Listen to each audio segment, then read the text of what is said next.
Assalamualaikum warahmatullahi wabarakatuh. Waalaikumsalam warahmatullahi wabarakatuh. Bismillahirrahmanirrahim.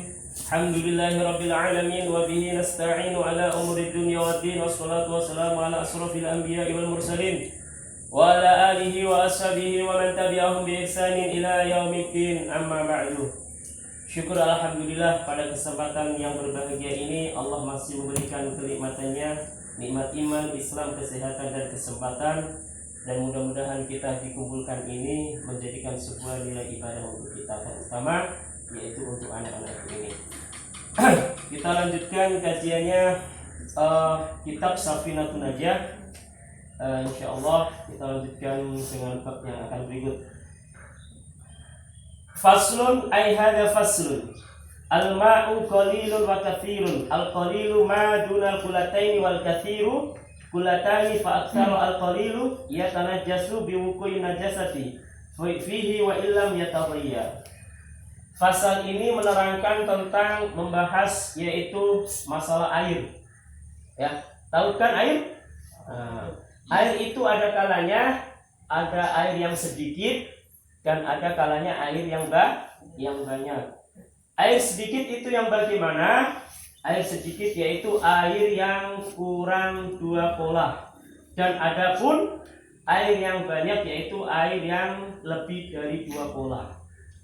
Artinya 2 polah yaitu air yang jumlahnya 216 liter. Jadi menurut Imam As-Syafi'i yang dinamakan 2 polah yaitu tempat yang berisi air atau air itu jumlahnya 216 liter. Kalau kita membuat kula yaitu lebar 60, lebar 60, kemudian tinggi 60. Jadi ukurannya semua sama 60, maka itu air akan terisi yaitu 216 liter. Itulah kenapa air harus dibahas, karena air itu adalah salah satu untuk kita bersesuci.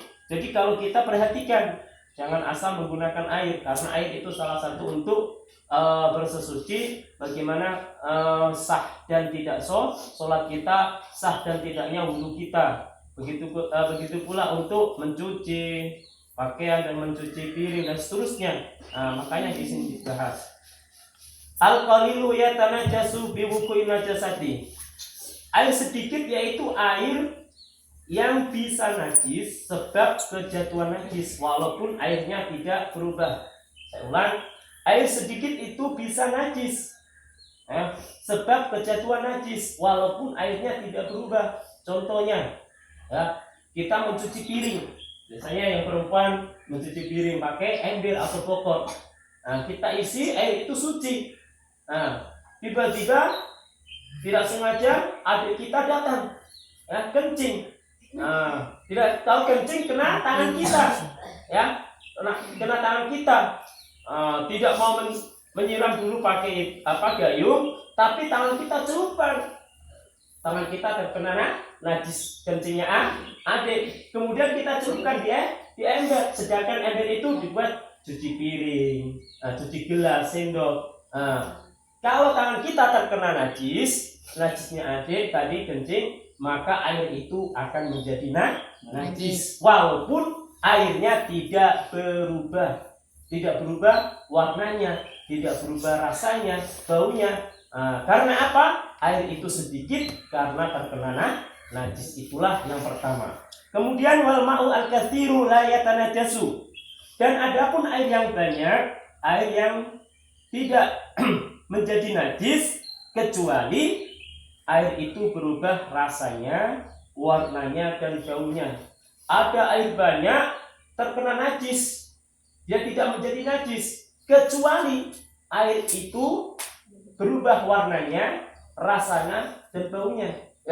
Air profil tank yang jumlahnya 2200 liter terkena najis tapi tidak berubah warnanya dan rasanya, baunya, maka air itu tidak najis. Air banyak kena najis tidak menjadi najis kecuali air itu berubah warnanya, rasanya, dan baunya. Maka kalau air problem tank tiba-tiba kejatuhan tikus, ya, tikus mati, kemudian warnanya berubah, rasanya berubah, dan baunya berubah, maka air problem tank yang jumlahnya segitu banyak, maka tidak boleh dibuat untuk wudhu, tidak boleh untuk cebok, tidak boleh untuk membersihkan najis. Maka karena apa? Karena air banyak itu kejatuhan najis, berubah warnanya, rasanya, baunya, maka air banyak itu menjadi najis, ya. Jadi kalau air banyak itu kalau tidak berubah warnanya, rasanya, baunya, tetap saja dihukumi tidak najis. Tapi kalau berubah rasanya, warnanya, dan baunya sebab kejatuhan najis, bisa menjadi najis. Mudah-mudahan itulah di kali bab ini insya Allah kita akan lanjutkan. Mudah-mudahan Allah Subhanahu wa taala senantiasa menjaga kesehatan kita. Amin ya rabbal alamin. Wal afu minkum. Assalamualaikum warahmatullahi wabarakatuh. Waalaikumsalam warahmatullahi wabarakatuh.